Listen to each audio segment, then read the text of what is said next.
Chris Brown, Matty Glab here on a Tuesday edition of One Bills Live. Pleased to be joined by our weekly guest on Tuesdays, Dan Orlovsky, ESPN NFL draft analyst, and his appearance on One Bills Live, presented by Caesars Sportsbook, an official mobile sports betting partner of the Buffalo Bills.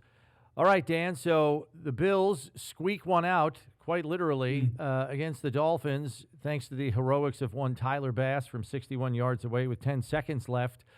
What was your biggest takeaway from Buffalo's performance, knowing once again, slow first half start offensively, turned it up in the second half, but the defense had some deficiencies that we're not used to seeing, like setting the edge and things of that nature? Yeah, the biggest takeaway is, I don't want to say concern over the way that they got the ball run on them, but definitely heightened awareness of that. And in many ways, it was, run at Taryn, which has been a theme for teams that come from like that Shanahan tree. Mike McDaniel does that. And it's surprising because he's been so good many years of, kind of in that role and handling that. So, I think that was the big takeaway defensively is, when they get into this back end of the season and living in a world where, let's say Houston starts to figure it out and plays a little bit better, they're a team that's going to do that if and when they're going to play against Buffalo in the playoffs type of thing. Obviously, they played against each other in the regular season. So just schematically kind of seeing how they got to handle that better and certainly at the front line of the defense, making sure that they're protecting Taryn in those roles, in those spots, because teams are going to do it. We've seen it over the years. I think offensively, incredibly mature performance by Josh. Once again, they attacked the air of the defense, very patient against the defense. I love the way that they're using Shakir right now, constantly putting him at the 2 or the 3 in their 2 or 3 man sides. It's like him and Kincaid are just kind of those revolving pieces when they're in the 2 spot, meaning in the slot between those 2 receivers, or at the 3 spot closest to that offensive tackle. So, and then Josh made 3 or 4 plays, that were tremendous. So simple run game again, designed or dressed up to look exotic, but still a good win. Sticking with Josh Allen's game against the Dolphins, we spoke to offensive coordinator Joe Brady yesterday, and he said he was impressed with Allen and the offense's ability to just stay the course, hit those checkdowns, hit those short routes, and just find a way to move the ball slowly down the field. It results in a win for Buffalo. Do you see defenses possibly changing the way they're defending the Bills if they continue to have success with some of those shorter routes, with the underneath things, as defenses have taken the top off or taken those big routes away from Buffalo because they're known to hit on them? But Buffalo's also succeeding in the other way too. Yeah. So yes to the answer. It'll be dependent upon who the defense is, but I do want to make sure everyone. It's really hard to do what their offense is doing. It takes a tremendous amount of everybody: discipline, maturity, patience. It's not nearly as much fun as big plays and being explosive on offense. Think about it from a Joe Brady perspective, and this can't get said enough. So often guys get in that role and they chase one thing: stats. So then they can spin that to a potential job as a head coach. And to kind of do what's necessary for the offense, the way the defense is demanding you to play over the course of 4 quarters, it shows great discipline. It really does. It's hard to do. And then it spills on into the quarterback. And I know people don't like Josh going 1, 2, 3, 4, 5, 6, 7, play fake, hitch, and throwing the flat to a player like a tailback or tight end. It's the right play. Sean McVay would tell me when I was with Sean for a year, he said, I don't care if you making the good play, make the right play. And when the defense demands that that's the right play, doing it on a consistent basis. So I think it's important for fans to understand that. I do think defenses will change the way that they play, but I think it to be dependent upon the defense. If you can't line up and play physical man coverage and feel like you can have a person that matches the size and strength of like a Keon, and then the coverage at the line of scrimmage ability against Amari, maybe you don't press them. Do you have someone underneath that can move with Shakir? Do you have someone that can handle a Kincaid?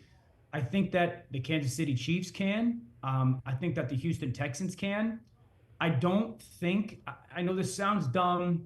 The Bills played awful against the Ravens. I don't think the Ravens can. I just don't. I think the Bills just played really bad that game. So I think if you can line up and play man coverage, teams will do it, yes. Taking the offense a step further, because it's going to have to morph and change, as we know, based on player availability and a lot of other things, opponent in a given week, what have you. Curtis Samuel is a curious player in this, equation, because he was the biggest offseason investment at the position. He had worked with Joe Brady before in Carolina, so it was commonly thought that a defined role was going to be found for him, and it just has not materialized, Dan. And knowing that Kincaid and Shakir pretty much dominate the middle of the field and the underneath intermediate stuff, I think Samuel is kind of on the outside looking in, and I'm looking for a different place for him. With 4.3 speed, I mean, is it unreasonable to think that you could not line him up outside, work some deep crossers against man coverage? I mean, the guy's got 4.3 speed. I know he's not a giant, but do you think he can serve a purpose in winning outside for this passing game? The answer is yes, but who are you taking off the field in those roles or those situations then? Well, right now you've got, I'll just say real quickly, you got Cooper and you got Coleman dinged with wrist injuries. We don't know the severity of those. You may be down one or two of those guys. And then that there's the open door for sure. If one of those guys is dinged, doesn't play, isn't full strength, now they're very different skill sets, but it gives you at least the opportunity for him to get on the field more and be utilized. Just winning against like a deep crosser, I don't think Curtis has consistently proven to be somebody who wins off routes in the NFL. We have enough data that says that's not necessarily who he is. Does he provide value with a Mecole Hardman type of role where you just want to get him touches out in space and allow kind of his feel and short area quickness to go create offense for you? No doubt about it. You can absolutely do that. But if you're at full health, which they have been for the majority of their weeks, are you taking those two receivers, Keon and Amari, off the field? Probably not. Are you taking Shakir off the field? I would not at all. Are you taking either of the tight ends in those pass game situations off? No. You love the 6 tight end package, or 6 offensive lineman package. So when you have the 6th offensive lineman in and you have Josh, that's 7, and your back is 8, you only got place for 3 more other guys. And you're sitting there going Keon or Coop with a Kincaid and a Shakir or 2 tight ends. It's a good problem to have. I don't think that Curtis right now is showing I deserve or I can bring more than some of those other guys. The Bills are 9 games through the season with 8 games left in the regular season. We spoke about the Curtis Samuel piece. Is there anything else that you're waiting to see awaken within this Buffalo's offense as they hit the final stretch of the final second half of the regular season? Not really. I think the number one thing, fingers crossed for all Bills fans, that they stay healthy. I think offensively, the more that they can add to the play action pass concepts.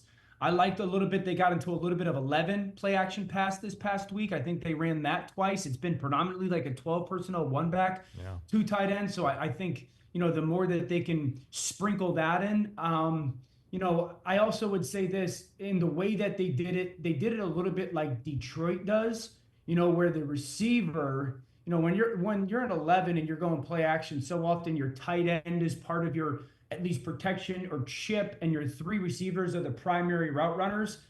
Buffalo did it, and Detroit does it as well, where the tight end's actually one of the primary receivers, and the backside receiver helps with a chip initially in their pass protection and then gets out as the check down. So I think a little bit more of that. I think advancing Shakir's role in the 2 and 3 spot, the more that they get the ball in his hands, the better.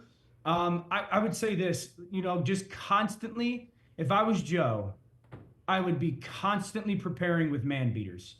Constantly. What man beaters do they like? Who do they like in certain roles? How good are they at executing them? Because at some point, they're going to have to beat Kansas City, or they're going to have to beat Houston, or they're going to have to beat Baltimore if they want to line up and play man. They're going to have to beat the Chargers, and those teams are match coverage, man coverage teams. And I think it's going to be really important for them to show that they're capable of that. Let's spin it forward to their matchup this week with the Colts on the road, at Lucas Oil Stadium. And I'm having trouble getting a handle on this Colts defense because there are talented players, especially up the middle of that defense, and yet they're listed as 31st against the run. I don't know if that's a skewed number from a bad performance earlier in the season. You would think that the Bills would probably try to run the ball first here in light of some of those figures. But you look at the passer rating against for some of their safeties are getting thrown on pretty easily. I mean, they have passer ratings against of like over 105, both of them. So what's going on there with the Colts defense, and can they be had by the Bills? They can be had. So I think number one, DeForest Buckner, who's one of the best defensive linemen, certainly interior in the NFL, has missed time. That has devastated their football team, both in the run and the pass. He is back. So that's paramount. Two, Grover Stewart, who's another defensive tackle that's dominant, was also out at certain spots. So those guys being healthy, huge difference in their defense, paramount difference in their defense. So I think if, Buffalo's going to run the ball, it's a little bit on the edges because that's where their strength is not. They play your traditional zone style of defense. They're going to give Josh cover 3 or cover what we would call palms, where it could be cover 4. So 2 deep safeties with corners that are deep, or 2D safeties with corners that are close to the line of scrimmage. And, there's a lot of vacancies in the middle of the field if you get after them in your play action game, almost like a Houston does, with you're trying to hit big ends or seams. So there's a lot. The challenge is this against them. Number one, if you think you're going to run the ball up the middle, similar to like a Tennessee, you're kidding yourself. But penetration kills run games versus them. So the interior of Buffalo's offensive line's got to have one of their best games this season. Number two, Josh going to have to be really good with his eyes after the snap, because they are a team that makes you see things and then they change things, and it's very what I would call cloudy or muddy. You don't necessarily know exactly what. And then there's going to have to be really fast and proper decisions, quick decisions. You don't want to hold on to the ball against the pass rush like that. And then I do think trying to get into some play action chunks over the middle of the field is the best way to try to generate explosive plays. Flipping it to Buffalo's defense and what they're going to have to face in the Colts' offense. I know you got Joe Flacco at quarterback, but the running back part is where I want to stay here. Jonathan Taylor not having a crazy season, but he is averaging 85 rushing yards per game. The last time the Bills faced Jonathan Taylor, they lost the game 41-15. Jonathan Taylor went off for 5 total touchdowns. He had 185 yards on the ground. The Bills are coming off of a game against Miami where they struggled against the run. They struggled to set the edge, and they struggled to finish tackling. What does this defense need to do to prepare for a running back in Jonathan Taylor? So it's a very different offense now that Joe is taking over specific to the run game. This was actually a solid run game. When it came to with Anthony Richardson at quarterback, they would get Jonathan into the second level or past the line of scrimmage consistently, and they would be a very efficient run game, 3, 4, 5 yards a clip, very little negative plays. And then Joe Flacco took over last week, and you lost that element of the potential quarterback run, and the run game wasn't nearly as dominant. They were so bad on first downs. Now, the different thing, too, was they ran a lot of double tight end packages with Joe. I don't necessarily know exactly how Indy's going to work it because they played so poorly on offense. I think that they want to run right at defenses, with what we call duo concepts, so a bunch of double teams. That's a little bit of what Shane Steichen did in Indy and Philly, and a little bit with Gardner Minshew last year when he took over. That's the challenge, I think, for Buffalo this week is really honing in on what offense you're going to get, because there's two with what quarterback. And so having to prepare for both, having to decipher both is a big deal. I think the second thing is you're going to get a bevy of play action pass, a ton. And Joe is going to throw the ball into parties. Joe is wildly aggressive, wildly confident, and he's capable of it. The number one person you have to stop is Josh Downs. Josh Downs reminds me a lot of like a Deontay Johnson. I guess he's relatively similar in Khalil Shakir, with get the ball in his hands. He's tremendously electric. He's a phenomenal route runner. He's got great feel. They're going to have to be really disciplined of knowing where he is at all times. Dan, appreciate the time as always. We'll catch up with you next week, sir. Thanks, guys.